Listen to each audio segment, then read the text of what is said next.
ज़िंदगी में कब क्या हो जाए हमारे मुताबिक कुछ भी नहीं होता। बाज़ दफ़ा व्यूअर्स हम अच्छे होते हैं और लोग हमारे साथ जो है वो गलत कर जाते हैं। जैसा कि मिसाल मैं इसकी इस तरह दूंगी व्यूअर्स के ट्रैफिक क्या होती है। बाज़ हम लोग सही जा रहे होते हैं ना, कोई गलत रास्ते से आके हमें हिट कर देता है, तो उसमें किसका कसूर होता है? हमारा कसूर तो नहीं होता ना जनाब, अगले बंदे का कसूर होता है। उसका दिमाग घूमा हुआ होता है, वल्ला आलम क्या उसको मसला होता है, तो उसकी वजह से क्या होता है, हम लोग जो है वो सफ़र करना शुरू कर देते हैं, मतलब कि मुसीबत में आ जाते हैं जनाब।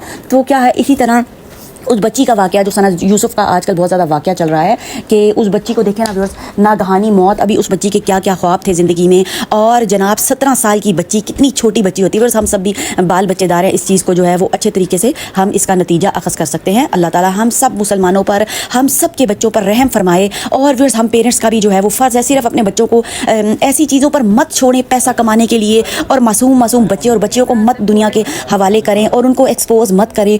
बच्चियाँ जो है व्यूअर्स वो हमारी छुपाने की चीज़ें हैं। रब ताला का हुक्म